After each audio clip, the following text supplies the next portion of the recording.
نور على مر الزمان تألقا وأضاء للدنيا طريقا مشرقا، وهدى من الرحمن يهدينا به للصالحات وللمكارم والتقى.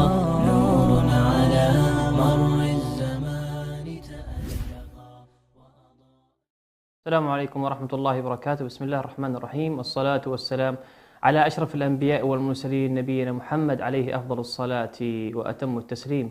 رب اشرح لي صدري ويسر لي أمري واحلل عقدة من لساني يفقه قولي. اللهم اجعلنا من الذين هدوا إلى الطيب من القول وهدوا إلى صراط حميد. اللهم علمنا ما ينفعنا وانفعنا بما علمتنا وزدنا علما إنك أنت العليم الحكيم. ربنا افتح بيننا وبين قومنا بالحق وأنت خير الفاتحين. أما بعد، فمرحبا بكم أعزائي المشاهدين في برنامجكم أعلام ومناسبات في جزء عامة. كنا قد تكلمنا في الحلقة السابقة وأخذنا أحداث سورة الكافرون ومسلسل المساومات والمفاوضات مع النبي صلى الله عليه وسلم على أن يمتنع عن تبليغ هذا الدين العظيم، وهو الدين الإسلامي، وهو الدين الذي نردد آناء الليل وأطراف النهار برضيت بالله ربا وبالإسلام دينا وبمحمد صلى الله عليه وسلم نبيا. وها نحن في هذه الحلقة المباركة نحط رحالنا على حدث عظيم حدث في ولادته صلى الله عليه وسلم وبشرى لمقدمه الميمون عليه الصلاة والسلام إلى هذه الدنيا. أشرقت الدنيا بوجوده وبمقدمه صلى الله عليه وسلم. والحديث عن عام الفيل وعن سورة الفيل وعن سورة ألم ترى. بدء سنقرأ هذه السورة الشريفة المكية، ثم سنعرج على قصة أصحاب الفيل وما يتبعها من أحداث، ثم ما هي التطبيقات الحياتية في يومنا وليلتنا من هذه السورة الشريفة. بدء أعوذ بالله من الشيطان الرجيم. بسم الله الرحمن الرحيم.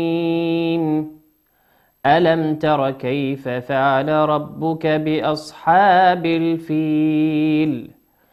ألم يجعل كيدهم في تضليل؟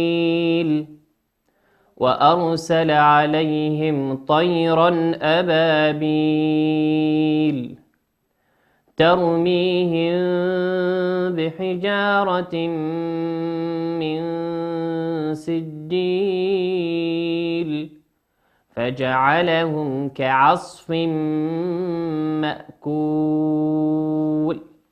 هذه سورة الفيل ولها قصة ومن هذه القصة سنذكر ما أورده الإمام أبو إسحاق في سيرته، حيث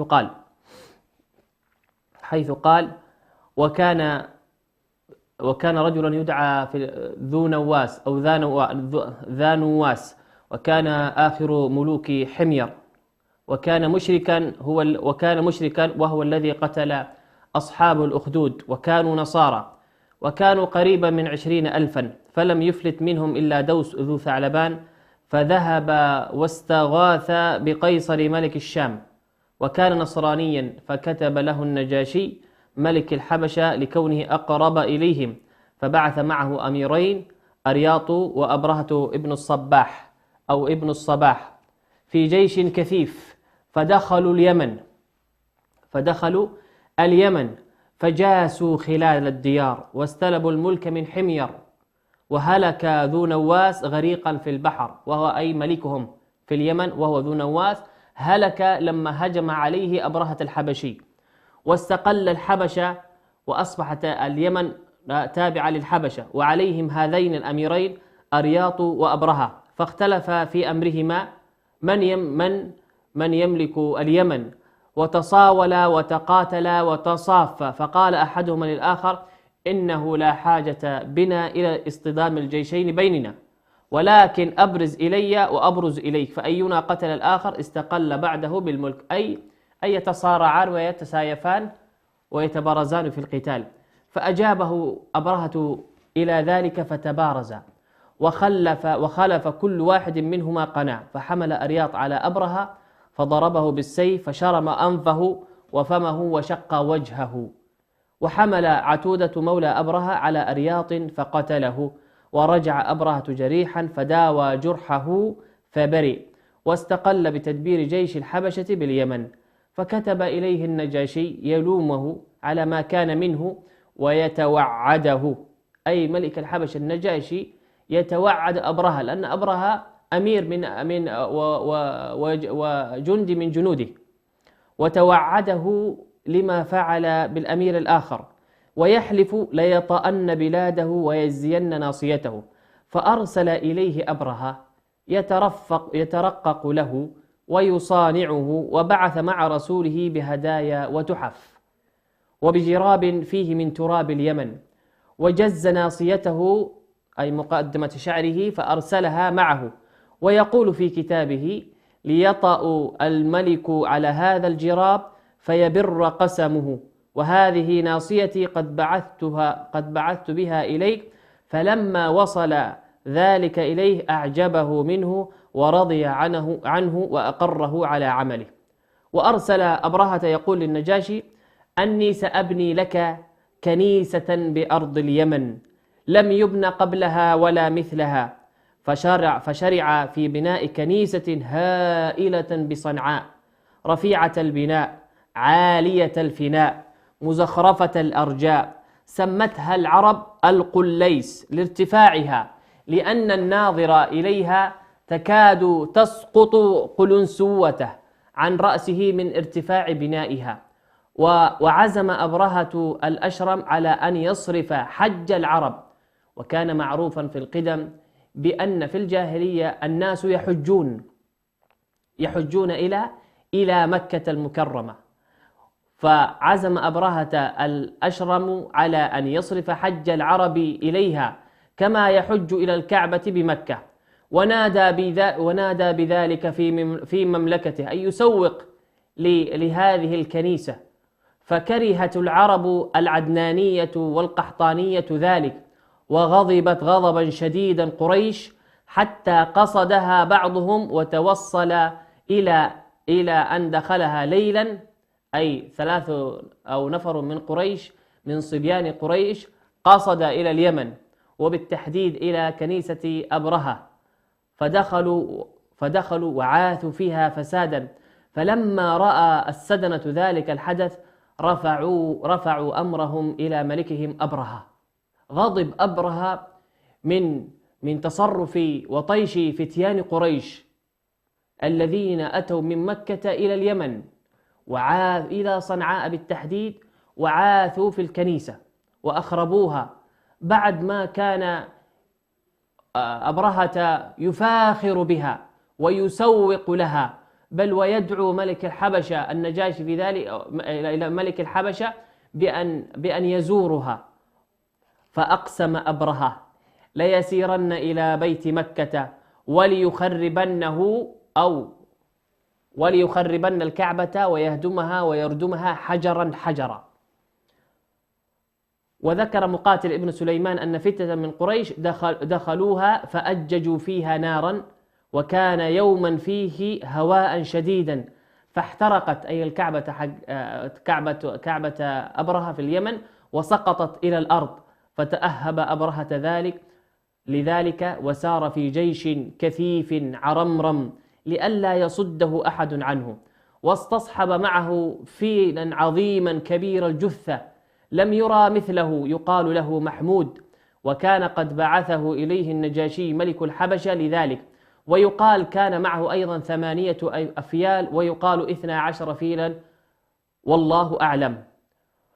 وذلك ليهدم الكعبة بأن يجعل السلاسل في الأركان، وأن توضع في عنق الفيلة ثم يزجر ليلقى الحائط، أن يوضع في 4 أركان الكعبة، يوضع حبلا مربوطا بأعناق هذه الفيلة، ويضرب بالسياط على ظهور الفيلة لتتحرك لكي يسقط جدار الكعبة المشرفة. فلما سمعت العرب بمسيره أعظموا ذلك جدا. هذه كانت أول غارة على أهل مكة، ولم يعهدوا ذلك، غارة من خارج مكة بجيش عظيما ومعه كائنات لم يروها في حياتهم وهي الفيلة. فلما سمعت العرب بمسيرهم أعظموا ذلك جدا، ورأوا أن حقا عليهم المحاجبة دون البيت ورده من أراد بكيده. فخرج إليه رجل من أشراف أهل اليمن وملوكهم يقال له ذو نفر، فدعا قومه ومن أجابه من سائر العرب إلى حرب أبرهة وجهاده عن بيت الله وما يريده من هدمه وخرابه، فأجابوه وقاتلوا أبرهة. كل ذلك أعزائي المشاهدين في الطريق من اليمن صنعاء إلى مكة، فهزمهم لما يريده الله من كرامة البيت وتعظيمه. وأسر ذو نفر فاستصحبه معه ثم مضى لوجهه، حتى إذا كان بأرض خثعم اعترض له نفيل ابن حبيب الخثعمي في قومه شهران وناهس فقاتلوه، فهزمهم أبرهة وأسر نفيل ابن حبيب فأراد قتله ثم عفى عنه واستصحبه معه ليدله في بلاد الحجاز. وكما تعلمون أعزائي المشاهدين بأن مكة تقع بين شعاب وأودية وجبال، وتحتاج إلى دليل وخريت لكي يدل القوم على مقصدهم. وهذا كله يمضي أبرهة ويصدونه قبائل يهزمهم ويقتل من يقتل ويسلب من يسلب ثم يمضي في طريقه. فلما اقترب من أرض الطائف خرج إليه أهلها ثقيف وصانعوه خيفة على بيتهم الذي عندهم الذي يسمونه اللات. ثقيف كانت تملك إلها أو آلهة تعبد آلهة وهي اللات، فأكرمهم وبعثوا معه أبا رغال دليلا، وبعثوا معه رجلا يسمى أبا رغال.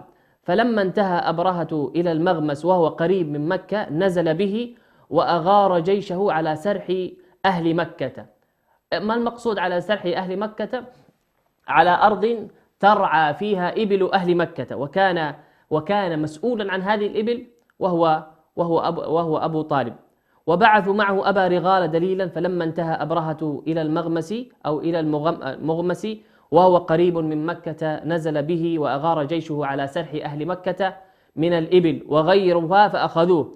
وكان في السرح 100 بعير لعبد المطلب، وكان الذي أغار على السرح بأمر أبرهة أمير المقدمة، وكان يقال له الأسود ابن مقصود.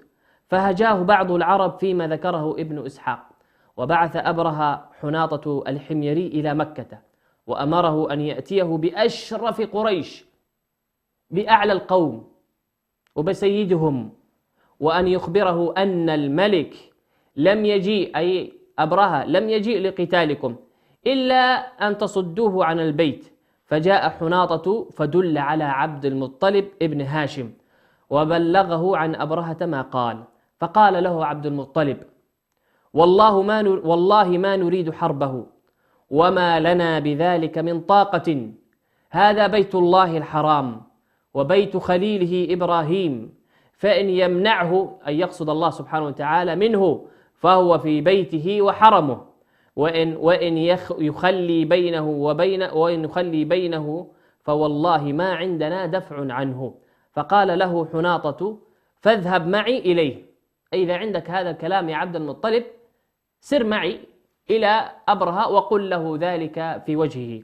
فذهب معه، فلما رآه أبرهة هابه. وكان عبد المطلب جد النبي صلى الله عليه وسلم رجلا جسيما حسن المنظر. ونزل أبرهة عن سريره وجلس معه على البساط وقال لترجمانه: قل له ما حاجتك. انظروا لهيبة بنو نبينا صلى الله عليه وسلم وعشيرته وقبيلته عبد المطلب. فقال للترجمان: إن حاجتي أن يرد علي الملك 100 بعير أصابها لي.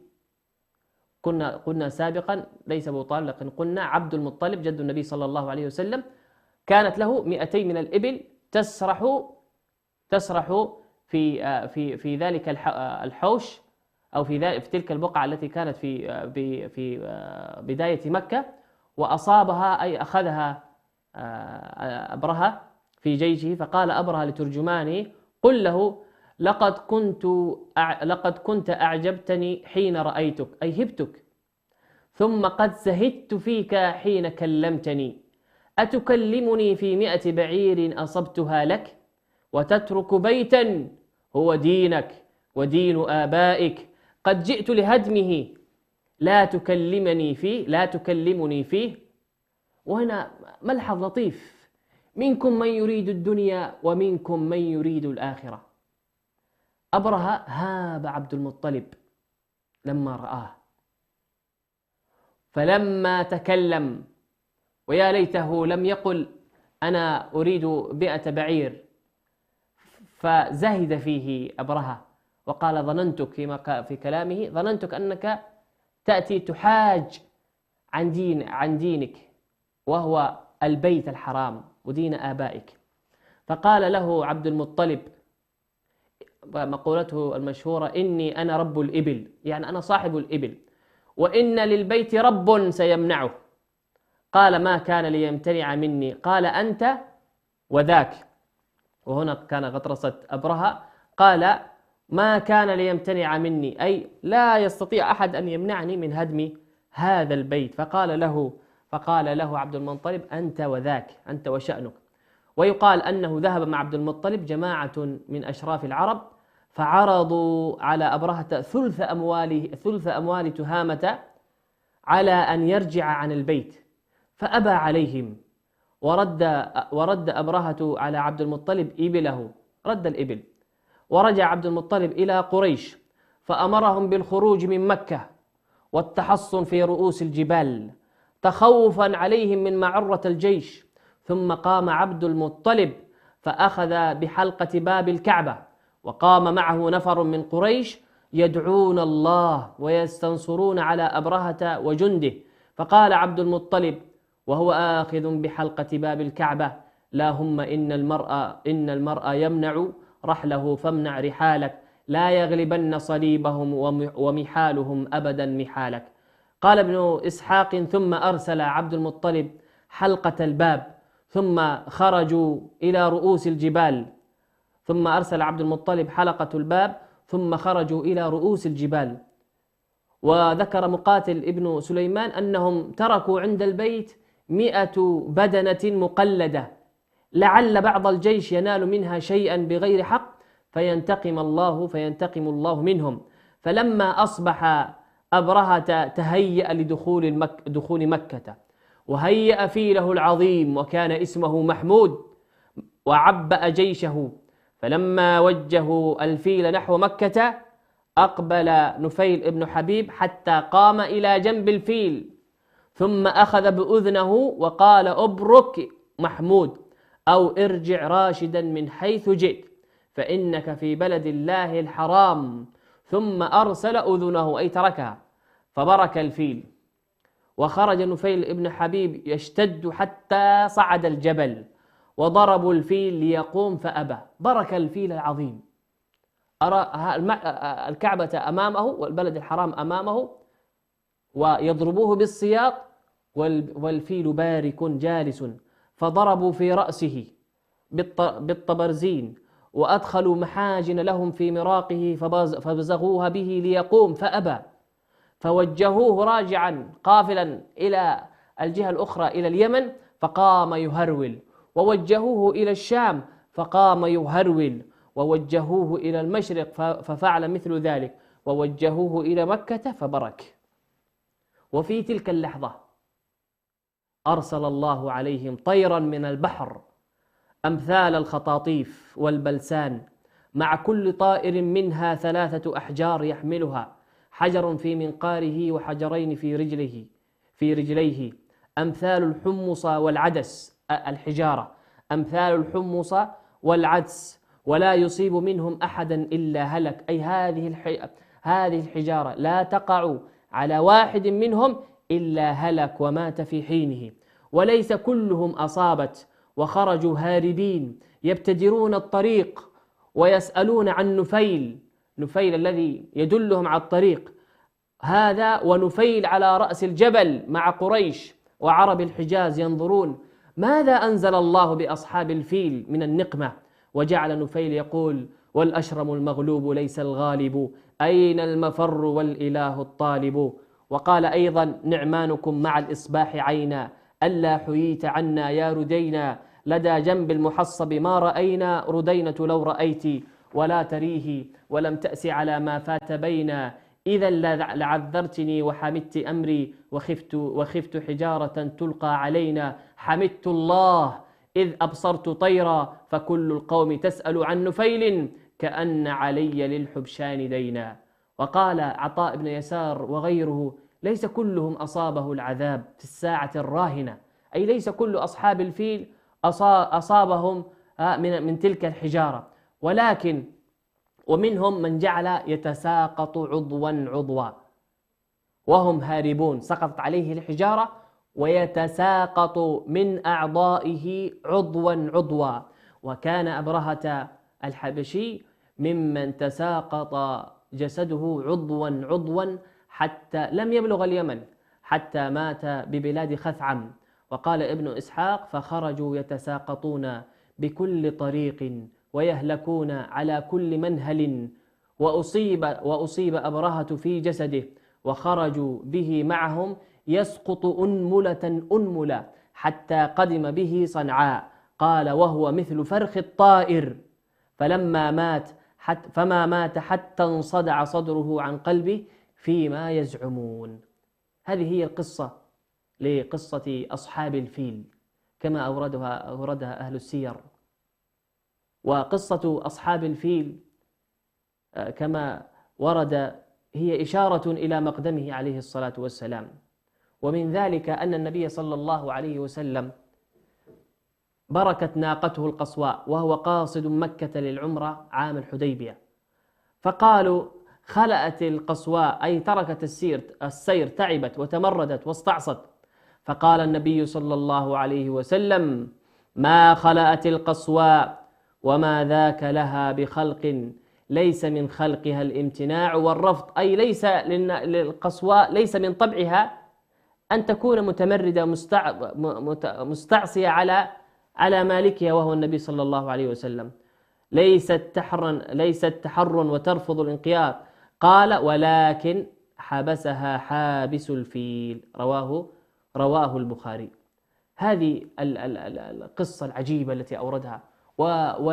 ولعلمكم أعزائي المشاهدين بأن قصة أصحاب الفيل لم ترد في كتاب الله عز وجل إلا في هذا الموضع، إلا في هذه السورة، لم يذكر قصة أصحاب الفيل وذكرهم في سورة أخرى. ما هي الهدايات أعزائي المشاهدين؟ وما هي آيات الله الباهرة وشواهد قدرته في هذه القصة؟ أولها دنو مولد النبي صلى الله عليه وسلم وظهور آيات بركته، ومن أعظمها وأشهرها أصحاب الفيل. كيف ذاك وأن هذه القصة كانت في زمن النبي صلى الله عليه وسلم، ولقد ولد بعد 50 يوما من قصة أصحاب الفيل. ولد النبي صلى الله عليه وسلم بعد 50 يوما من حادثة أصحاب الفيل، وبعد موت أبيه في يوم الاثنين الثاني عشر من ربيع الأول. وقيل إن الله حمى أمه آمنة بنت وهب من الاسترقاء، لأن هؤلاء لو انتصروا لربما ساقوا نساء أهل مكة سبيا، وفيهم آمنة وهي حامل بالنبي صلى الله عليه وسلم، فأهلكهم الله صيانة لنبيه أن يجري عليه السبي حملا أو وليدا. ولم يكن لقريش من الحسنات ما يشفع لهم عند الله فيكرمهم بهذه الكرامة، إنهم كانوا وثنيون، بل إن أبرهة أحسن دينا منهم، لأن أبرهة نصراني وهؤلاء وثنيون، فالله لا يكرم الوثنيين بإهلاك أهل الكتاب، لكن هذا كرامة للبيت العتيق، لمكة، للحرم، للنبي صلى الله عليه وسلم، ألا تؤخذ أمه في السبي وهي حامل به. ولو قال قائل: الكعبة جرت عليها أقدار بعد ذلك، والحجاج خربها، والقرامطة سرقوا الحجر الأسود وقتلوا الحجاج، لو لم تحصل هذه القصة وهذا الهلاك لمثل هؤلاء. فالجواب أن الذين تعرضوا للكعبة هذا التعرض كالحجاج وغيره، الحجاج بن يوسف الثقفي، كان ذلك بعد استقرار الدين الإسلامي وانتشار الإسلام في العالم، فالنبوة قد أسدت والرجال قد جاءت، فالحال مختلفة.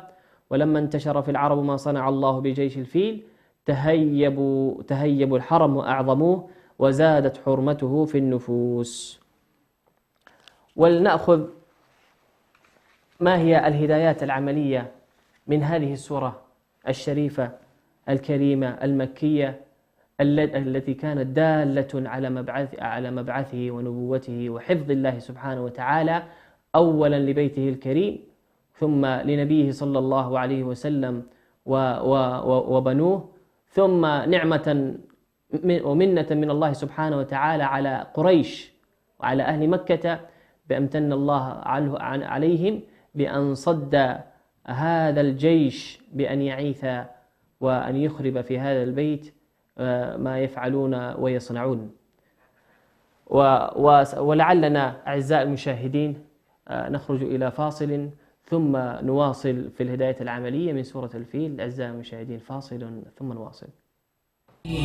به للصالحات وللمكارم والتقى، نور على مر الزمان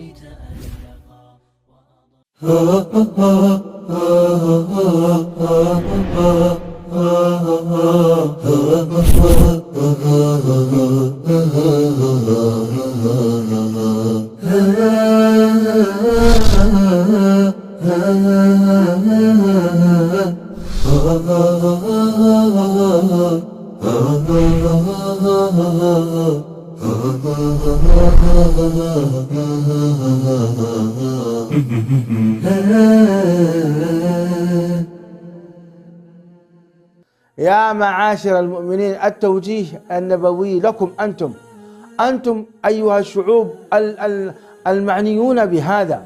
فأين القلوب المؤمنة التي تطاطي رأسها لله سبحانه وتعالى وتتسابق في أوامر الله من الحجاب والعفة والصلاة والصيام والزكاة؟ هذا الفتى خرج إلى رسول الله صلى الله عليه وسلم صادقا مخلصا مدافعا لهذا الدين. هذا هو ديننا وهذه هي رسالة سلام.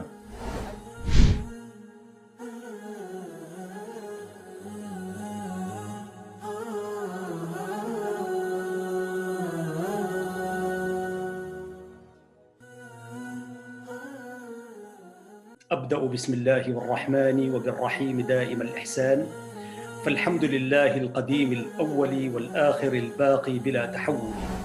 أكرم بقوم أكرموا القرآن وهبوا له الأرواح والأبدان، وكما قال الشاعر: الحي حي من حياة لسانه، فإذا أبيد من اللسان أبيد.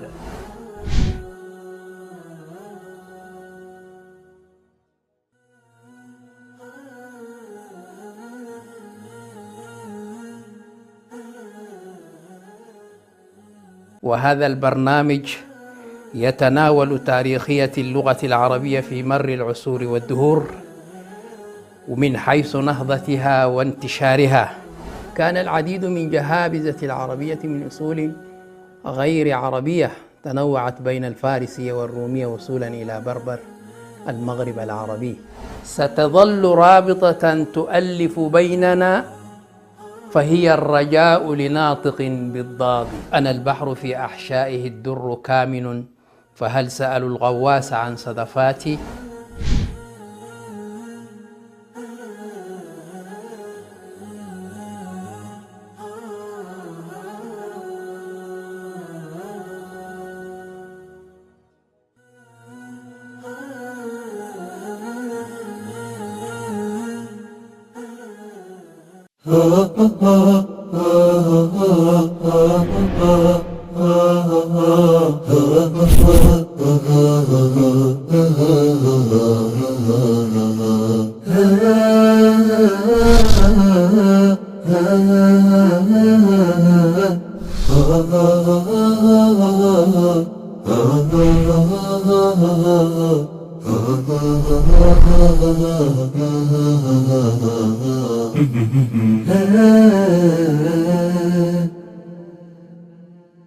يهدينا به للصالحات وللمكارم والتقى نور على مر الزمان تألقا.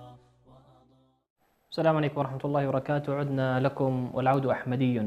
من الهدايات العملية سنناقش فيما تبقى من هذه الحلقة المباركة ما هي الهدايات العملية وما هي الدروس التي نستلهمها من هذه الحادثة، وأعني حادثة الفيل. من هذه الهدايات أولا أن هذه نهاية كل طاغية يحارب الله ويستحل حرماته، أن الله سبحانه وتعالى لا يغادر طاغية استحل حرمات الله سبحانه وتعالى وبيته الشريف. قال ربنا سبحانه وتعالى على هذا حرمة البيت، بيت الحرام: ومن يرد فيه بإلحاد بظلم نذقه من عذاب أليم. وفي الصحيحين من حديث أبي موسى رضي الله تعالى عنه أن النبي صلى الله عليه وسلم قال: إن الله ليملي للظالم حتى إذا أخذه لم يفلته. قال ثم قرأ نبينا صلى الله عليه وسلم: وكذلك أخذ ربك إذا أخذ القرى وهي ظالمة إن أخذه أليم شديد. وكذلك من الهدايات والتطبيقات في حياتنا أن قدرة الله عظيمة، فهو قادر على كل شيء. قال تعالى: إنما أمره إذا أراد شيئا أن يقول كن فيكون. وقال ربنا: وما أمرنا إلا واحدة كلمح بالبصر. وقال سبحانه عز وجل: وما كان الله ليعجزه من شيء في السماوات ولا في الأرض إنه كان عليما قديرا. ومن الهدايات معرفة قريش بأن فضل الله سبحانه وتعالى عليهم، بأن الله سبحانه وتعالى له منة وفضل عليهم بأن صد هذا العدو أبرهة عن بيته الحرام.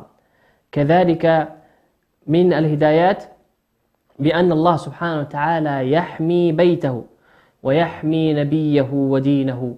إن الله يدافع عن الذين آمنوا.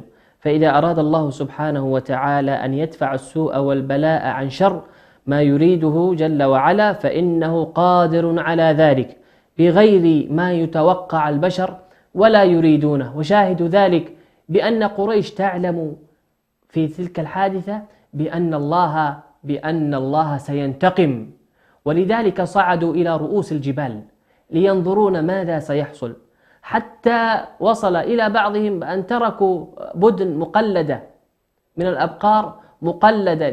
لماذا؟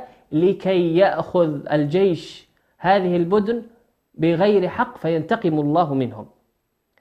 من الهدايات خامسا أن قريش عرفت بتلك الواقعة بأن الله يوقع عقوبته على من بغى وطغى، وهذا درس لقريش لقدوم مبعثه عليه الصلاة والسلام، بأن الله يدافع عن بيته وعن دينه وعن حرمه وعن نبيه الذي سيأتي. إنما حمله على من حمله من أن عرفوا بتلك الحادثة كيف يوقع الله عقوبته على من بغى وطغى. فإن أبرهة إنما حمله على ما حمله من أن يبني بيتا في اليمن ثم يأتي إلى بيت الله يريد به هدمه، ما حمله ذلك إلا الطغيان. وإلا لو بنى أبرهة ذلك البيت وحاول أن يدعو الناس إليه قد لا تنزل عقوبة الله في الدنيا عليه وتؤجل عقوبته إلى الآخرة، لكنه حمله الطغيان أي أبرهة والكبر والظلم والعدوان على أن يقصد بيت الله الحرام، والذي تعرفه العرب كلها أنه بيت الله ومقدس. فأبى الله سبحانه وتعالى إلا أن يأخذه في تلك الواقعة أخذا أليما شديدا. ومن الهدايات قوله: وأرسل عليهم طيرا أبابيل. هداية في هذه الآية الكريمة يثير وتساؤل عن طريق نصرة. ما هو طريق نصر الله تعالى للمسلمين في قضيتهم الإسلامية وعقيدتهم والحفاظ على هويتهم ومقدساتهم؟ هل يشترط أن ينتصر الإسلام بمعجزة، أو أن ينتصر المسلمون بمعجزة، أم أن الله سبحانه وتعالى يجعل سببا لنصرتهم؟ وإذا كان الأمر كذلك فلماذا إذن أنزل الله تعالى الطير الأبابيل؟ لو كان نصر المسلمين والإسلام معجزة لما كان أرسل الله طيرا أبابيل، بل جعل الله سببا في الطير الأبابيل بأن تحمل الحجارة في منقارها ورجليها. لماذا؟ لينصر عبيده ويحافظ على مقدسات المسلمين وأعراضهم من اجتياح المسلمين. ألم يقل ربنا سبحانه وتعالى: يا أيها الذين آمنوا إن تنصروا الله ينصركم ويثبت أقدامكم. فالله سبحانه وتعالى جعل سببا في الطير الأبابيل، وجعل سببا في الدفاع عنهم، وربنا لا يعجزه شيء كما تقدم، بكن فيكون. لكن هذا درس بأن نستنصر ونطلب النصر من الله سبحانه وتعالى، ونحن نعمل ونعد ونجهز كل الأسباب المادية والروحية والإيمانية في أنفسنا. يا أيها الذين آمنوا إن تنصروا الله ينصركم ويثبت أقدامكم. النصر طريقه طويل، وربنا سبحانه وتعالى لا يحب المتواكلين، ولكنه يحب المتوكلين، والمتوكلين هم الذين يعتمدون على الله ثم يأخذون بالأسباب. هكذا هي سنته ربنا سبحانه وتعالى وتعليمه لأنبيائه ولأوليائه. كذلك من الهدايات في قوله سبحانه وتعالى: ترميهم بحجارة من سجيل. نتعلم من هذه الآية أن المعجزات لكي تتحقق على أرض الدنيا لا بد وأن تتحقق بقوانين الدنيا التي سنها الله سبحانه وتعالى، بمعنى أنه لا بد للأسباب التي خلقها الله تعالى أن تؤدي وظيفتها. فهلاك أبرهة ليس بمعجز على الله سبحانه وتعالى دون حاجة إلى إلقاء حجارة، ولكن الله تعالى أراد مشيئته أن يكون هلاكه كتفعيل لأسباب الدنيا، حتى ولو كنا بصدد معجزة ربانية، وذلك لتعلم المسلم وجوب أن يأخذ بالأسباب الشرعية في التماس النصر، ولا يرتكن على الإيمان بالله تعالى المجرد من العمل، فالإيمان قول وعمل، ومن العمل الإعداد للجهاد. يقول سبحانه وتعالى: وأعدوا لهم ما استطعتم من قوة ومن رباط الخيل ترهبون به عدو الله وعدوكم وآخرين من دونهم لا تعلمونهم الله يعلمهم. والمقصود هو بذل ما في الوسع والاستطاعة، فعلى المرء أن يبذل كل ما في استطاعته لهذه المواجهة، لا أن يواجه ودون أن يبذل بعد كل ما في استطاعته، حيث يكون التوكل على الله بعد صدق الإيمان بالعمل والإعداد للجهاد. ما المقصود يا إخوة بهذه الكلمات؟ مقصود عدة معاني. المعنى الأول أن دين الله سبحانه وتعالى منصور، وأن الله يدافع عن الذين آمنوا. الأمر الثاني وجوب الأخذ بالأسباب، والله سبحانه وتعالى يعلمنا ذلك، وجوب الأخذ بالأسباب والاعتماد على الله حق التوكل، كامل الاعتماد، أن تعتمد وتقصد في حياتك الله سبحانه وتعالى في كل أمورك، ثم تعمل الأسباب. أما الإنسان الذي يركن على الإيمان بالله سبحانه وتعالى فقط من غير أن يعمل، فكما قال عمر الخطاب لما رأى رجلا في المسجد عاطلا باطلا فقال له قم فاعمل فإن السماء لا تمطر ذهبا، فإن السماء لا تمطر ذهبا. ومن أبسط الأشياء قضية الرزق. أعزائي المشاهدين، قضية الرزق، أن الإنسان يسعى يقول يأتي إلى أحدنا بعض الخواطر بأن رزقي مكفول. نعم، رزقك مكفول، ولكن إن سعيت فستحصل رزقك. أي نعم أن الله سبحانه وتعالى تكفل بالرزق، لكن الله أمرنا بالسعي. قال ربنا فامشوا في مناكبها وكلوا من رزقه وإليه النشور. فقضية الرزق مكفولة بسعي الإنسان، والإنسان الذي يكون عاطلا باطلا لا يحرك ساكنا ثم يقول أن الله هو الرزاق. ما معنى هو الرزاق؟ أن تؤمن بأن الله هو الرزاق. الرزاق أمرك بأن تسعى وسيأتيك أضعاف ما تتمناه من رزقك. هذا هو الإيمان بالله سبحانه وتعالى، والإيمان باسمه سبحانه وتعالى الرزاق، أن تتوكل على الرزاق سبحانه المدبر لكل شيء. كذلك من اللفتات والخواطر التي يستفيد الإنسان من هذه القصة بأن دين الله منصور به أو بغيره. فالمؤمن ونحن في ديننا الإسلام لا ننتظر المخلص أو